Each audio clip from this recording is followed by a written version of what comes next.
suis ici pour regarder un peu ses forces et ses faiblesses. Donc, on sait déjà, Rosie, elle a une belle amplitude, elle est gentille. Et sa force aussi, là, c'est sûr qu'elle a 2 ans et demi, presque 3. Donc, elle a encore un peu la croupe un peu plus haute. Donc, ce qu'on veut faire, c'est un peu travailler pour qu'elle soit régulière, beaucoup plus régulière, puis en rectitude aussi, sur le chemin qu'on s'est tracé, que ce soit une ligne droite ou un cercle. La rectitude n'est pas être droit en ligne droite. Une rectitude, c'est être en ligne par rapport à la courbe ou par rapport à même la ligne droite qu'on fait. C'est en rectitude dans son corps. Pour la conformation de Rosie aussi, elle a quand même une conformation assez régulière. Donc, une encolure, la longueur environ de son dos. Fait que ça matche avec son dos, ça matche avec sa grandeur aussi.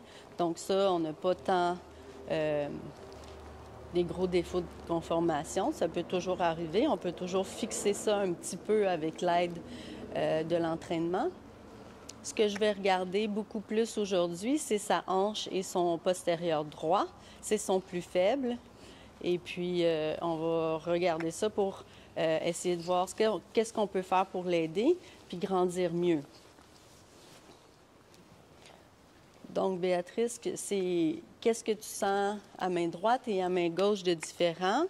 Tu m'en as parlé tout à l'heure. Tu peux répéter? En main droite, quand je prends ma reine, elle engage bien son postérieur droit en dessous d'elle. Ce que j'ai plus de difficulté, c'est en main gauche, qu'elle continue de garder la même poussée avec son postérieur droit quand j'engage son postérieur gauche. D'où là vient le rythme toujours pareil et tout. Fait que j'ai travaillé ça. La rotation à gauche était un petit peu plus difficile.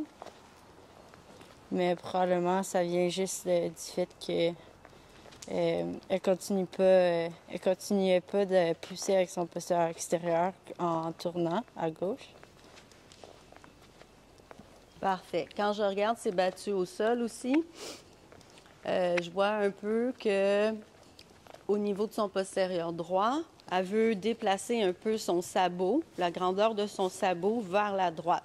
Donc, sa rectitude à main gauche n'est pas correcte parce que quand on fait une ligne au sol, le cheval doit passer de ses oreilles, d'entre ses oreilles jusqu'au bout de la queue, sur cette ligne-là. Et puis, la ligne extérieure, donc son antérieur droit et son postérieur droit, ne se ressemblent pas. Donc, elle ne se juge pas ou se méjuge pas.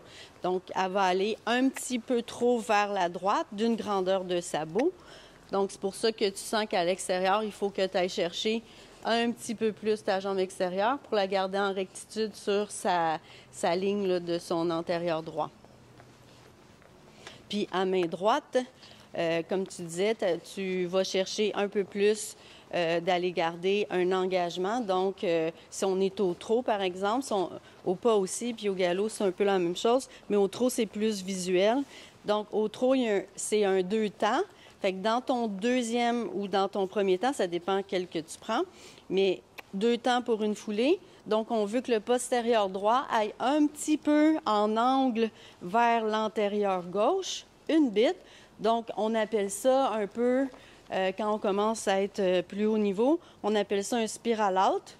Donc, ce qu'on veut faire pour un spiral out, c'est vraiment de montrer à notre cheval que quand on prend la reine intérieure et on place notre jambe intérieure, c'est pour avoir une incurvation autour de la jambe intérieure, mais également d'une rotation dans la colonne vertébrale. Bien. Donc là, si je regarde ces 2 hanches, les 2 hanches sont très égales à ce moment-ci. Puis on voit Rosie aussi, elle est très calme sur son port de tête. Quand le cheval n'est pas calme sur le port de tête, souvent, il y a un problème de rectitude.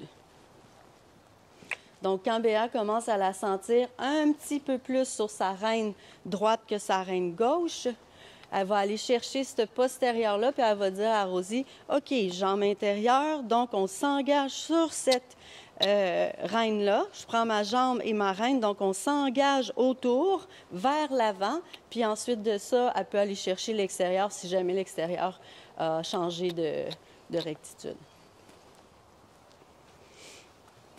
Good. On va aller à gauche. Et à gauche, vu que le sabot change un peu de trajectoire, le sabot du postérieur droit, donc ça ne part pas de sa hanche. Fait que ça se peut que souvent, on a de la difficulté à bien sentir le postérieur-extérieur parce que c'est juste le sabot qui a changé de trajectoire, pas la hanche du tout. Donc, c'est pas la hanche qui a changé, c'est que le pied en bas. Fait que c'est sûr que c'est plus difficile à sentir. Mais c'est quelque chose, en tant qu'entraîneur, coach, que je regarde énormément. Bien, ça, c'est super bien. Et si je regarde le dessus de la croupe aussi, ce que je veux voir, c'est la hanche gauche, hanche droite, hanche gauche, hanche droite. Je veux les voir toutes les deux, une après l'autre, quand il avance le postérieur. On devrait voir à l'appui un petit peu plus cette hanche-là et l'autre. Donc, là, je vois un petit peu plus la hanche gauche.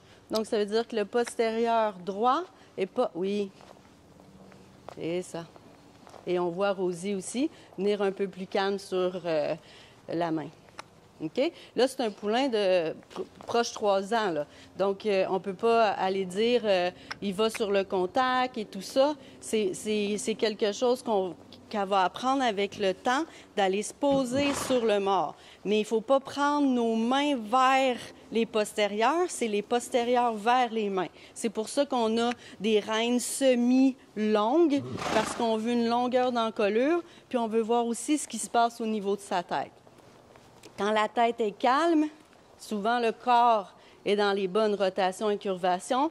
Quand la tête n'est pas calme, c'est qu'il faut aller travailler quelque chose dans la rotation. Parfois, à gauche, Béatrice, le garrot va à droite. Et si on veut une incurvation à gauche, on veut la rectitude du corps, donc on veut amener le postérieur gauche un petit peu sous la masse, en angle vers l'antérieur droit, et amener la rotation de la colonne vertébrale, l'incurvation vers la gauche. Donc, l'incurvation sur la jambe gauche, oui. Et là, parce qu'on a le postérieur droit qui est un petit peu le plus faible de toutes ces 4 pattes, là, de ces 4 membres, là, c'est le postérieur droit. Donc, elle va vouloir sortir un peu du postérieur droit. Donc, on récupère après, jambe droite et demi-arrêt, si on veut, ou reine droite. Good. On va commencer au trot. Quel côté que tu aimes commencer au trot? Fait que ce qu'on va rechercher au départ, c'est vraiment une cadence, un rythme.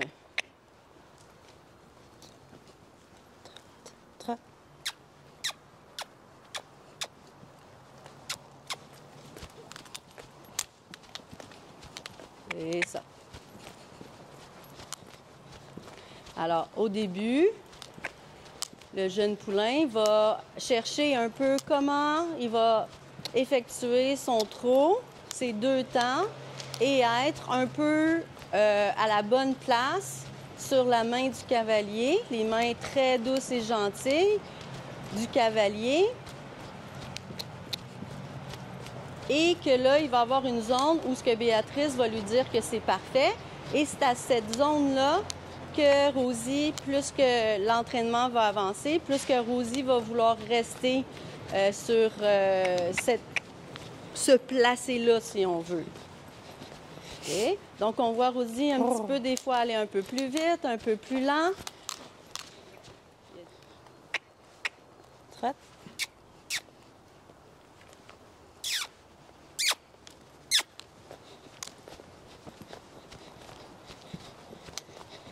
Donc, on cherche une cadence toujours égale. Fait qu'on la choisit, la cadence. C'est pas le cheval qui choisit tout à fait sa cadence. On veut aller dans son allure la plus naturelle possible, c'est-à-dire celle où on a moins besoin de demander de choses et que ça reste toujours sur la même cadence, le même port de tête égal partout. Donc, on n'a presque pas besoin, on a juste à garder notre corps dans la même cadence et le cheval reste. Et ça. Au début, notre façon de penser, notre école de pensée, si on veut, à moi et Béatrice, c'est je ne veux pas nécessairement que le cheval va vraiment énormément en avant. Ce que je veux, c'est qu'il soit confortable. Qu'il soit confortable. Après ça, là, avoir de la gymnastique, l'élasticité, plus en avant, plus se rassembler, ça va venir un peu plus tard. Ce que je recherche, c'est une cadence parfaitement égale et que dans cette cadence-là, je vais être capable facilement d'aller travailler les parties de son corps, soit sa tête, son encolure, soit ses épaules, soit sa bédaine, donc la cage thoracique, ou soit les hanches. Et ça. Donc, Béatrice, elle ne va pas plus vite que le mouvement de Rosie et pas moins vite non plus. Elle suit tranquillement, sans pousser, sans ramener. Et quand elle a besoin de ramener un petit peu Rosie parce qu'elle a déboulé un petit peu, elle va comme venir dans son corps une fraction de seconde dans la scie, un petit peu faire attendre Rosie avant de se laisser porter de nouveau dans le enlevé du trop enlevé. Et ça. Et quand on a besoin d'aller vers l'avant, bien, on revient relax dans notre corps. Puis ensuite, on met de la jambe. Si la jambe ne fonctionne pas, on ne va pas plus fort nécessairement. On va ajouter des aides.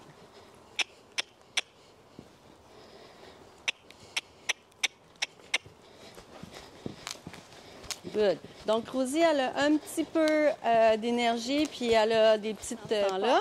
Et qu'est-ce qu'on fait dans ce temps-là? C'est pas compliqué, c'est qu'on va respecter, on va accueillir comme les peurs de notre cheval, puis on va respecter vraiment ce qui lui fait peur sans être quelque chose qui va ajouter de la peur. Donc, quand elle décide d'arrêter ou qu'elle a une peur, Béatrice fait juste être là, relax, puis dire, OK, on a peur ici, on va comme soit ralentir, soit aller au pas, puis au lieu de pousser, puis avoir plus peur. Comme là, elle vient de dire, Rosie, j'ai peur un peu du coin. Les chandelles ont changé de place.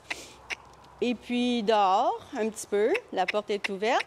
Donc, Béatrice, elle l'envoie vers l'avant, mais gentiment, en respectant la peur, si on veut, de Rosie. Donc, on ne cravache pas, on ne met pas d'éperon ou de jambes trop fort.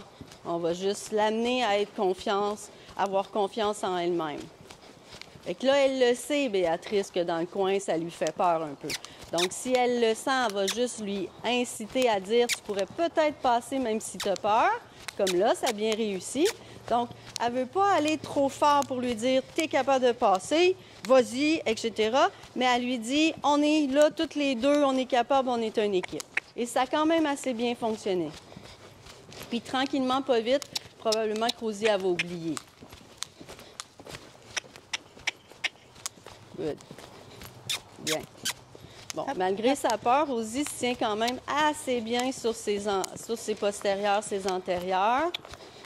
Elle est à peu près équilibrée, on va dire 50 en avant, 50 en arrière. C'est ce qu'on veut chez un poulain.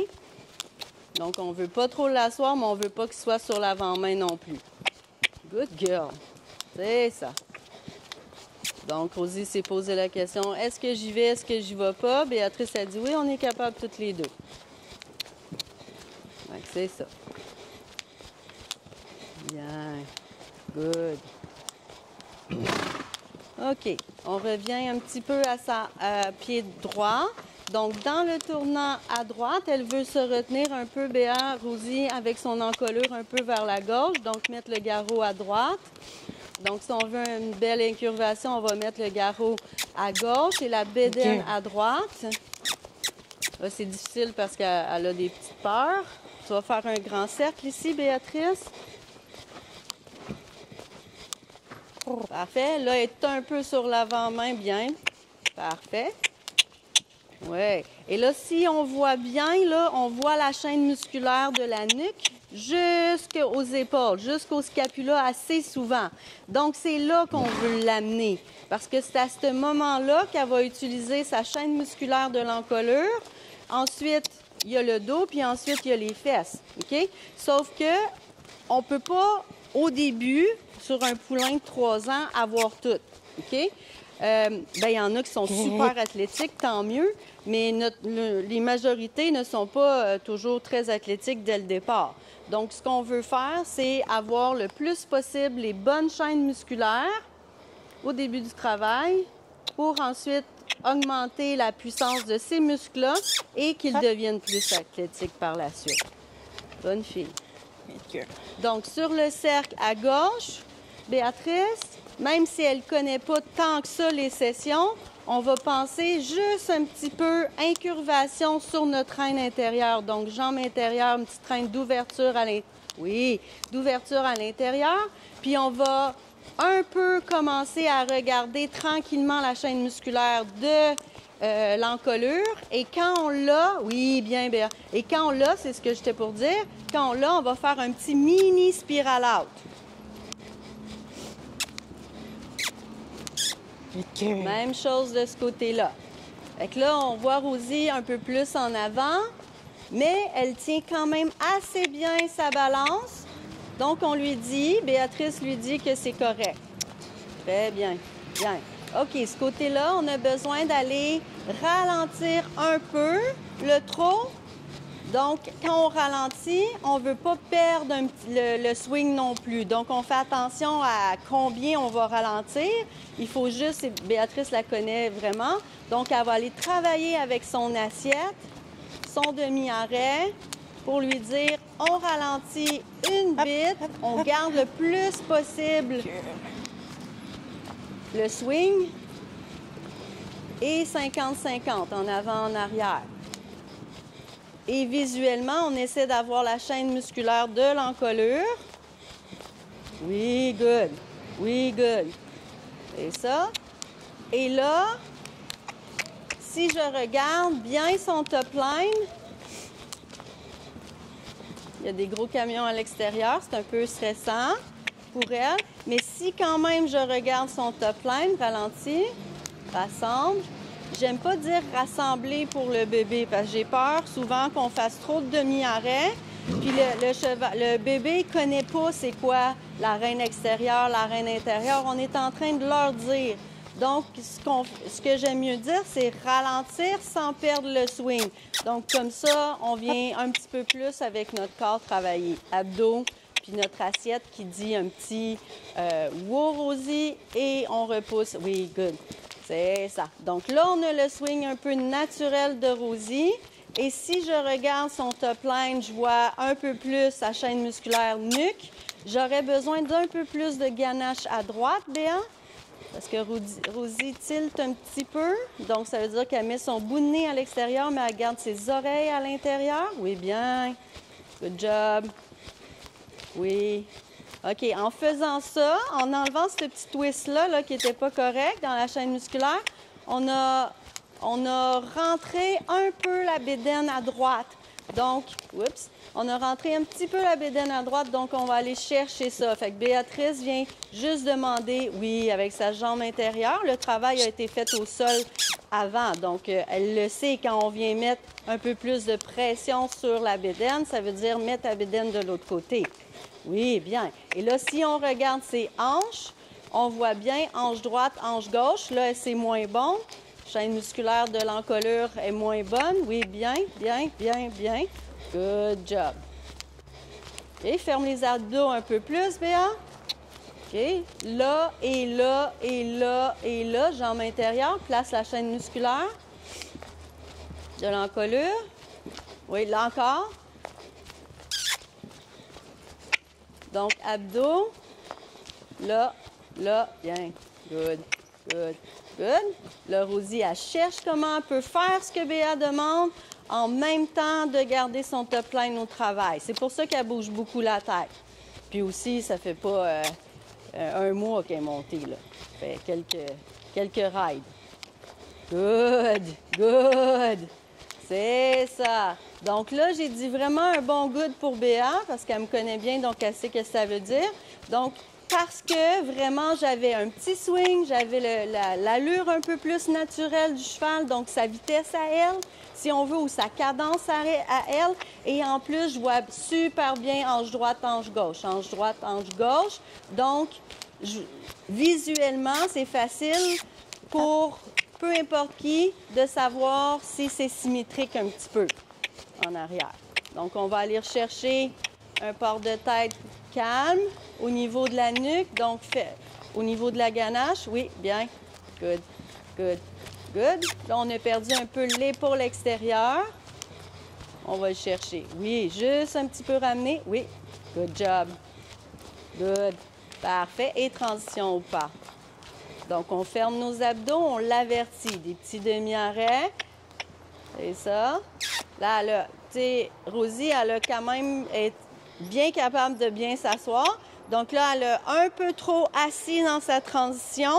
Donc là, la force musculaire pour continuer dans le pas n'est pas encore là, bien sûr, parce qu'elle commence.